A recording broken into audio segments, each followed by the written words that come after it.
गुरु नमस्ते। नमस्ते, जय श्री कृष्ण, राधे राधे। गुरु मेरो भविष्य हेरिदिनु पर्यो।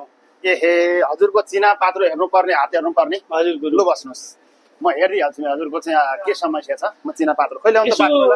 विदेशतिर जाउँ, अलिअलि कमाउँ भनेको, भविष्य कस्तो छ? ल तपाईँ ढुक्क हुनुहोस्, म तपाईँको चिना पात्रो एकदम राम्रोसँग हेरिदिन्छु है त। एकपल्ट हात पनि हेरौँ त, खै एकपल्ट। ल हात हेरेँ, अब पक्नुहोस्।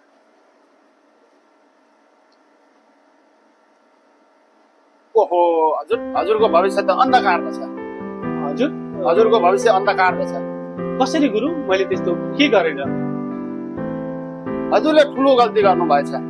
यसो यहाँ चिनामा हेर्दाखेरि त यो जाने मङ्सिरको चाहिँ 15 गते तपाईँले चाहिँ केपी बालाई गाली गर्नु। ओहो होइन, त्यो त मैले मजाकमा मात्रै गरेको थिएँ। मजाक पनि अन्धकार भएन। अब यसको लागि तपाईँले केही न केही गर्नु पर्यो, नत्र भनेदेखि के गर्ने गुरु? लु न, मेरो त अब विदेश जाउँ, अलिअलि कमाउँ भनेको घरमा ऋणै ऋण छ।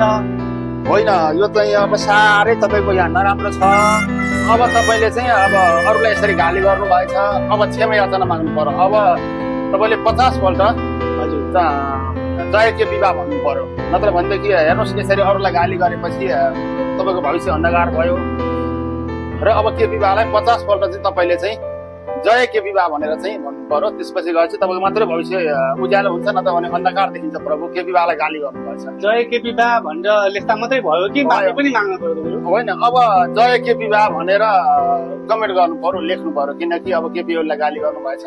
अलिकति यहाँ भनेपछि त यसरी गाली गरेको त मेरो पनि, मेरा परिवार सबैको भविष्य अन्धकारमा हुनुभयो है गुरु?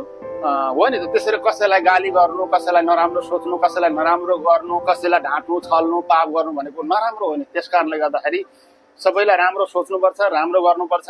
सके राम्रो गर्ने, सकिँदैन भने नराम्रो पनि नगर्ने। त्यस कारणले गर्दाखेरि 50 पल्ट के जय के विवाह भनौँ, तपाईँको भविष्य उज्यालो हुन्छ।